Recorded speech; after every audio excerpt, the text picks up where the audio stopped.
anak Wanua yang bernama Inverdikson Tinuki. Begini ceritanya.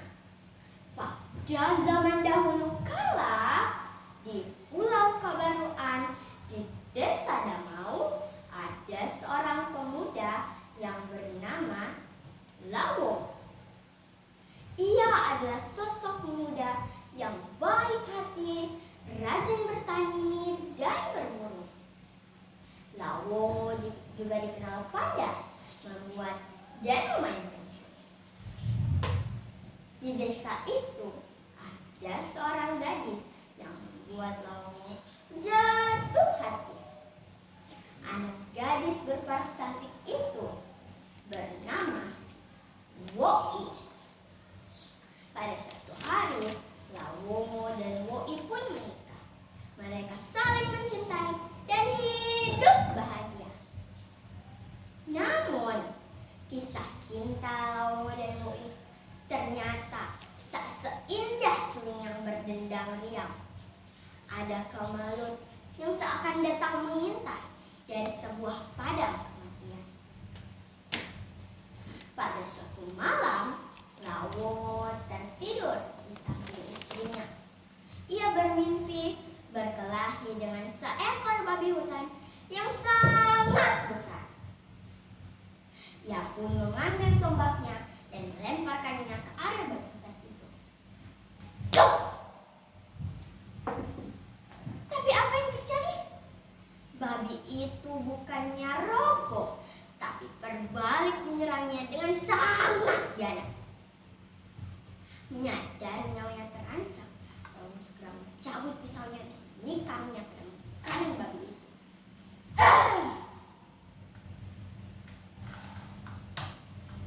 Keesokan harinya, Lawongo bangun pagi-pagi untuk berburu. Ia sengaja tidak membangunkan istrinya karena hari masih sangat pagi. Sesampainya di hutan, Lawongo pun langsung berburu. Tapi tak ada satupun hasil buruan didapatkannya. Hari pun makin siang, Lawongo sudah merasa lapar dan haus. Ia pun mengambil buah kelapa muda lalu hendak membelahnya. Betapa terkejutnya ia ketika hendak mencabut pisaunya. Pisau itu melekat sangat erat pada warangkannya.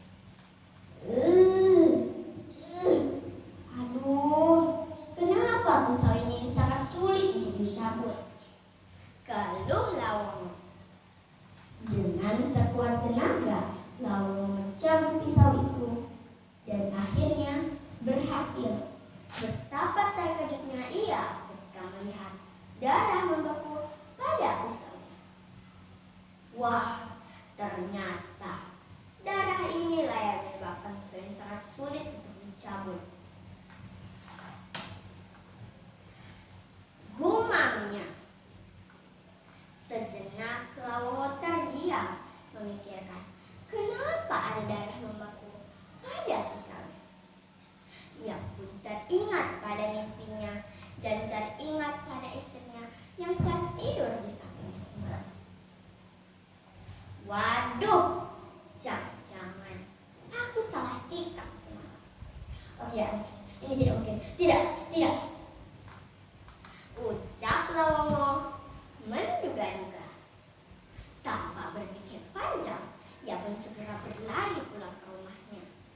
Sampainya di rumah, betapa terkejutnya dia ketika sudah melihat banyak sekali warga berkumpul di depan rumahnya. Hei! Ada apa ini? Kenapa kalian berkumpul di sini? Tanya Lawongo kepada seorang warga. Maaf Lawongo, kami turut berduka cita melihat kondisi istrimu. Ucap warga itu. Memangnya ada apa dengan istriku? Tanya Lawongo cemas. Warga menemukan istrimu dalam keadaan terbujur kaku. Jawab warga itu. Tidak, tidak mungkin. Jangan tinggalkan aku, istriku. Maafkan aku. Maafkan aku. Aku tak bermaksud melakukan ini. Maafkan aku. Teriak Lawomo menangis histeris. Namun, apa hendak dikata? Nasi sudah menjadi bubur. Istri Lawomo sudah pergi untuk selamanya. Lawomo pun tak dapat berbuat apa-apa. Namun, ia teringat akan janji sehidup semati berdua. Ia pun meminta warga untuk membuat 2 peti mati. Yang satu untuk istrinya dan yang satu lagi untuk dirinya.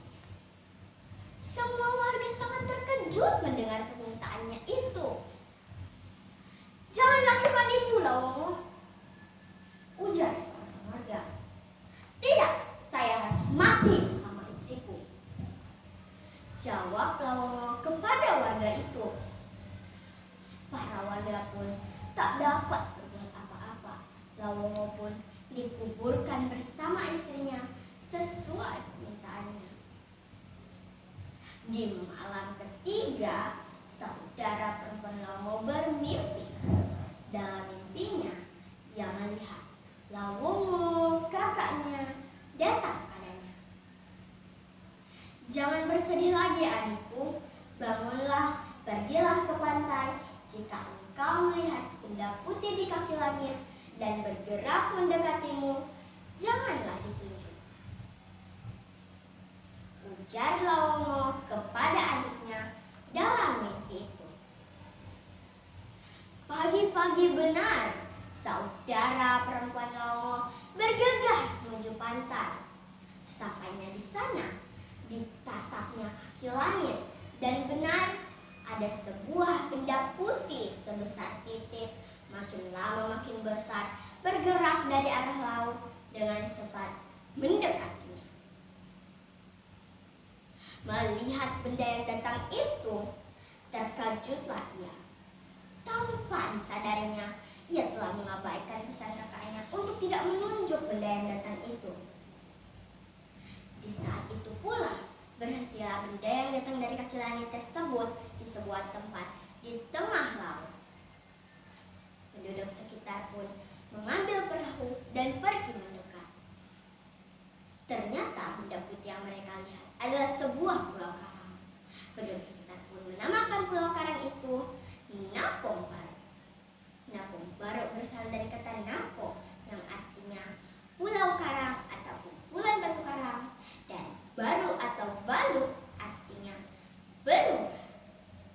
Pesan moral dari cerita ini adalah hidup manusia itu fana, tak ada yang abadi di dunia. Karena itu teruslah menebar kebaikan terhadap sesama agar kebaikan kita dikenang sepanjang